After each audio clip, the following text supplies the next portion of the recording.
Hola, hola, estás escuchando Nico Habla, el podcast semanal en el que estaremos leyendo un capítulo del Decamerón de Boccaccio. El falso paralítico. Martellino simula estar paralítico de sus miembros y finge recuperar la salud con el cuerpo de Sanarrigue. Habiendo sido descubierto su engaño, es molido a golpes y escapa a duras penas del peligro de ser ahorcado. Sucede a menudo, mis queridas damas, que aquel que quiere poner en ridículo a los demás o a las cosas que más debe respetar, ve como el ridículo se vuelve contra él mismo y es castigado por su temeridad. Esto es lo que pretendo mostraros en el cuento que hoy os voy a relatar, cumpliendo así la orden de nuestra reina y siguiendo el tema que ella nos dio. Esta historia os hará conocer los peligros a los que se expuso uno de nuestros conciudadanos y cómo, contra toda esperanza, consiguió salir bien librado. Había en Treviso, no hace mucho tiempo, un alemán llamado Arrigue, que era pobre y vivía del oficio de cargador de sacos. Casi en la miseria, pasaba por un ser hombre honrado y piadoso. Fuera merecida o no aquella fama, lo cierto es que cuando murió, y casi lo afirman por lo menos sus compatriotas, todas las campanas de la gran iglesia de Treviso sonaron ellas solas sin que nadie las tocase. Todo el mundo creyó entonces en el milagro, y se convino en que Arrigue era y debía haber sido un verdadero santo. El pueblo de la ciudad corrió en masa a la casa donde estaba expuesto su cuerpo, y luego de haberlo levantado lo llevó con gran solemnidad a la catedral. Se condujo desde todas partes a los cojos, los paralíticos, los ciegos y cuantos padecieran alguna enfermedad, seguros de que recobrarían la salud solo con tocar aquel cuerpo bendito. Mientras tales cosas pasaban, y que de todas partes una muchedumbre se dirigía a Treviso, pudo verse a tres compatriotas nuestros, uno llamado Stecchi, otro Martellino y el tercero Marquis, que también se dirigían allá. Los tres vivían en la corte, colocados en casas de grandes señores a los que divertían ridiculizando a otros y ridiculizándose a sí mismos. Era la primera vez que iban a Treviso, y aquella multitud que llenaba las calles les produjo un gran asombro. Cuando supieron la causa de tanta animación, quisieron hacer como los demás y ver qué sucedía. Luego de haber dejado sus equipajes en la posada, Marquis dijo a sus camaradas: «Queremos ver ese santo cuerpo, pero ¿cómo podemos llegar hasta él? La plaza, según parece, está llena de alemanes y gentes de armas que el gobernador de esta ciudad ha dispuesto en previsión de cualquier tumulto. Y la iglesia está tan llena de gente que no puede entrar casi nadie». «Eso no importa», dijo Martellino, a quien desea ardientemente presenciar tal espectáculo. «Yo hallaré un medio de llegar hasta el difunto». «¿Qué medio se te ocurre?», indagó Marquis. «Te lo voy a decir», repuso Martellino.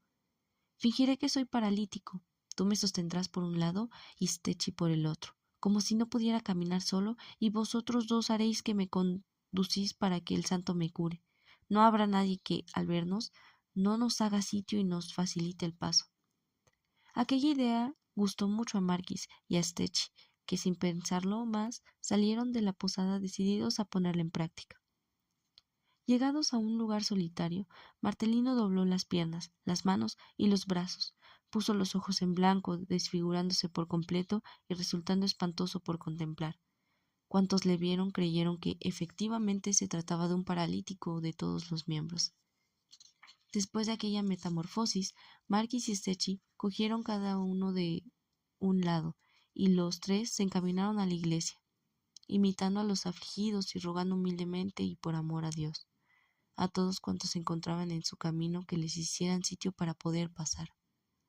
Todo el mundo accedió a sus ruegos, y cuando la atención general recayó sobre ellos, pusiéronse a gritar: «Dejadnos paso, por favor».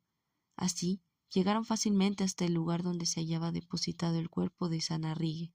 Enseguida, Martellino fue levantado por quienes le rodeaban y elevado junto al cuerpo de Sanaguirre para que recuperara la salud. Todos permanecieron inmóviles un momento, en espera de lo que iba a suceder.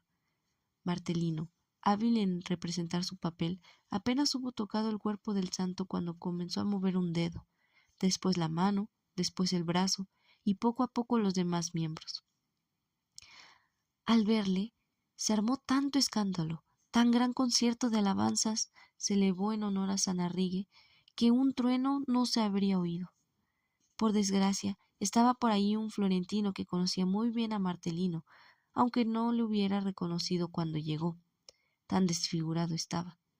Pero así que le vio tal cual era cayó en cuenta y echándose a reír exclamó: Que Dios castigue a ese miserable. ¿Quién hubiera dicho, al verle, que no era un paralítico? Algunas gentes de Treviso, al oír aquellas palabras, le preguntaron si es que efectivamente aquel hombre no estaba paralítico. Claro que no, repuso el florentino.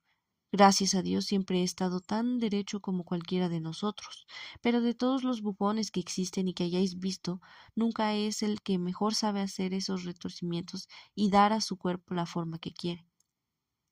Al oír semejante cosa, los de Treviso no quisieron saber más y abriéndose camino hasta donde estaba Martelino, pusiéronse a gritar: Detened a ese impío, que no está lisiado, sino que se burla de Dios y del paraíso. Se hizo el contrahecho para venir aquí a ponernos en ridículo a nuestro santo y a nosotros. Dicho lo cual, lo sujetaron, lo tiraron al suelo, le arrancaron el pelo, le destrozaron las vestiduras e hicieron llover sobre él gran cantidad de patadas y puñetazos.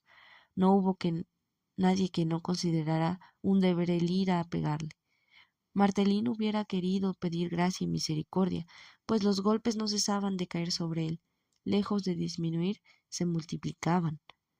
Marquis y Stecchi pensaron que el asunto se ponía feo, y temiendo no hicieran con ellos lo mismo, no se atrevieron a socorrer a su compañero.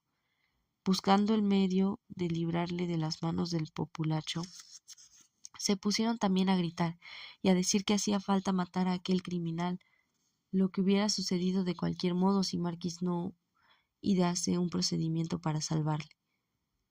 Sabiendo que las gentes de la justicia estaban en la puerta de la iglesia, corrió tan deprisa como le fue posible al encuentro del lugarteniente de Podesta, al que dijo: Por la gracia de Dios, venid a hacer justicia. Hay un ladrón que acaba de robarme la bolsa en la que tenía 100 ducados. Hacedle detener, os lo ruego, a fin de devolverme lo que me pertenece. 12 hombres fueron enseguida destacados hacia el lugar donde el desdichado Martelino era maltratado. Rescataron la presa con el mayor esfuerzo, lo sacaron medio muerto y golpeado de entre sí los pies aquella gente enfurecida, y lo condujeron al palacio. Una muchedumbre que se creía engañada por él le acompañó. El rumor de que había sido detenido por robar una bolsa se extendió pronto, y cada cual consideró que la mejor ocasión para vengarse de él era decir que le había robado también la suya. Como consecuencia de todas aquellas lamentaciones, el lugarteniente del Podesta, que era un hombre severo, le llevó aparte y le preguntó si era verdad todo aquello que lo acusaban. Martelino, que no se inquietaba lo más mínimo por su detención, no le contestó sino tonterías. Irritado el juez lo hizo atar a la estrapada y ordenó que le dieran algunos latigazos con intención de hacerle confesar los robos que le imputaban y de hacerle colgar luego. Así que fue lanzado al suelo desde lo alto de la estrapada. El juez le preguntó nuevamente si no era cierto que fuese culpable de lo que le acusaban. Martelino, viendo que nada le servía negar, dijo: Estoy decidido a confesaros la verdad, pero a condición de que todos los que me acusan os digáis antes en qué momento y en qué sitio les he robado su bolsa. Entonces os diré, os lo prometo, si soy o no culpable. El juez accedió, y habiendo interrogado a algunos de los que le acusaban, uno dijo que hacía más de 8 días, el otro que 6, el otro que 4, y otros, por último, que había sido durante aquel mismo día. Después que les hubo oído, Martelino exclamó: Mienten con el mayor descaro, señor juez, y de ello os voy a dar una prueba irrecusable. No llevo sino algunas horas en esta ciudad, donde no había estado nunca, y en la cual pluguiera a Dios que no hubiera puesto los pies. Así que llegué. Quiso mi mala suerte que pretendiera ver el cuerpo del santo, lo que me ha valido para ser maltratado, como vos podéis comprobarlo fácilmente. Para que no os quede ninguna duda a este respecto, os pido que interroguéis a los oficiales del gobernador, delante de los cuales hube de presentarme a mi llegada. Ved su libro, registro. Interrogad también a mi posadero, y tendréis la certeza de que lo que os digo no es sino la verdad. No queréis, estoy seguro, vos, cuando estéis convencido de que no os he querido engañar, hacer, hacerme sufrir, a petición de los miserables, un castigo que no he merecido. Durante este tiempo, Marquis y Stecchi, alarmados de la severidad del juez y sabiendo que había hecho dar tormento a Martelino, estaban con gran inquietud. Sí que hemos hecho una buena obra, se decían. Le hemos librado del horno para echarle a la hoguera. La inquietud en que estaban les hacía ir de un lado a otro por los alrededores, hasta que encontraron a su posadero, al que contaron la situación en que se hallaba su amigo. El posadero rió mucho al enterarse de lo sucedido y les condujo a casa de un tal Alejandro Agolant, que vivía en Treviso y que ocupaba un cargo importante cerca del gobernador. A éste le contaron en sus menores detalles la historia de Martelino y le suplicaron que intercediera en su favor. Alejandro, a quien aquel relato había divertido mucho, marchó a ver al gobernador de Treviso, del que obtuvo que enviara a buscar a Martelino. Quienes fueron encargados de ejecutar esta orden encontraron a Martelino todavía de rodillas, en camisa, acongojado y en la mayor consternación ante el juez, que se mostraba insensible a todas sus razones. Este, que tenía cierto odio contra los florentinos, quería a toda costa hacerle colgar, y no le envió al gobernador sino cuando no tuvo más remedio que hacerlo. Martelino, después de haber contado sucintamente cuando había sucedido, pidió al gobernador que por todo favor le dejara marchar, pues mientras no se viera en Florencia le parecería tener siempre la cuerda en torno al cuello. El gobernador se divirtió mucho con aquella aventura e hizo dar algunos vestidos a Martelino y a sus dos camaradas. Fue así como, contra lo que parecía, se libraron de aquel mal paso y pudieron regresar a sus casas sanos y salvos.